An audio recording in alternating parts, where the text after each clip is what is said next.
Hey, my roommate is back. Yay! I'm so happy. Yay! What's up? It's a culture detective here investigating your favorite films. And today I'm going to be quickly doing a special movie review where I talk about the 1922 silent film Häxan, directed by Benjamin Christensen. This is a silent film from Sweden. And this video is going to be called Häxan 100 years later. And the reason being is that today, September 18th, is the exact same day, but 100 years ago, when Häxan is premiered. And, I gotta talk about it. And the first video in this 100 Years Later series is actually Nosferatu, which is a bit of a horror silent film classic from Germany, which I also reviewed earlier this March. And now I'm talking about Häxan, which is a little bit lesser known, but also as impactful and as important in silent film history, in Scandinavian film history, as well as horror film history. Now, I'm gonna be honest here. I watched Häxan last night, but I pretty much dropped after 30 minutes into the film. And there were two reasons behind it. One, I started the film at 1 a.m., and if I were to finish the whole thing, it would be 2:45, and it would be very late because I had to wake up at 8 a.m. this morning. And second of all, this film is a bit boring for me. So let me talk about what Häxan is. Häxan is a 1 hour 45-minute long essay slash horror film about witches.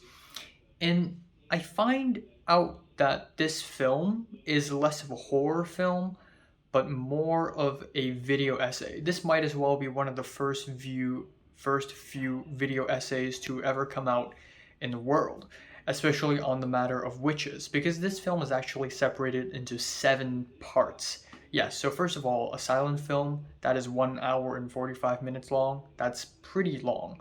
Second of all, it's separated into 7 parts. Part 1 of this film is 14 minutes long, and it's basically nothing but orchestral music, text like intertitles, as well as images, and maybe a bit of animation, basically introducing the origins of the human concept of witchcraft and sorcery all around the world, aside from East Asia, because, too weird, I guess. But Persia and medieval Europe, mainly. Um, and it's pretty boring. It's like an instructional video, except there's nothing but music in terms of sound, and it doesn't even look that good.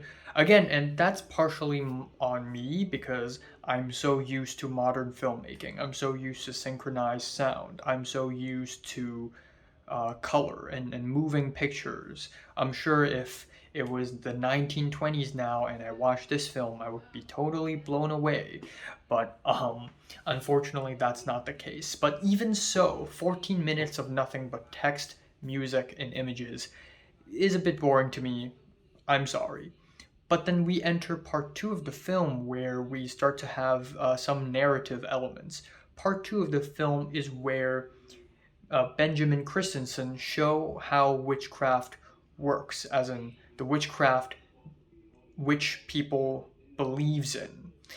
And then parts 3 to 5 essentially show how these alleged witches are being persecuted and being tortured.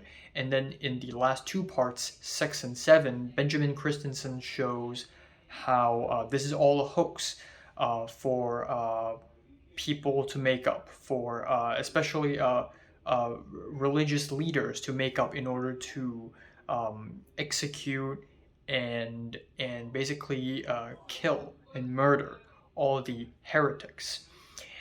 And yeah, by the time I watched this film for half an hour, I was already sleepy and tired and bored, and I just turned it off. And yeah, again, partially it's on me. I'm just not used to watching silent films, obviously. I'm born in 2002. What do you expect? And that being said, though, I've watched silent films before. I've watched Nosferatu. I've watched Battleship Potemkin from my film history class. I think I watched City Lights a long time ago. I'm not really sure. But yeah. However, I think I can say that films like Nosferatu and Battleship Potemkin are more narrative heavy and a little bit more tight paced, but this one is just artsy in a very essayist way. Like I feel like I'm reading an essay when I'm watching the film, and yeah, it's just not really for me. But I can totally see why it's so influential, and I can totally see why it's so important. And I guess I'm just gonna leave it at that. It's a pretty interesting film. Maybe I'll watch it again at some time in the future, but probably not. Even though in the next month, October, I have one silent film I've planned to watch, and you guys should guess what it is, but I've probably already mentioned it. But yeah, I'm not gonna give Häxan a score because I haven't finished it, and even if I have, I probably wouldn't be able to give it a score anyways because I can't really rate silent films, so I'm just gonna leave it at that. What's your favorite silent film? Have you seen Häxan? Comments below, let me know, and thanks for watching. Subscribe if you want more.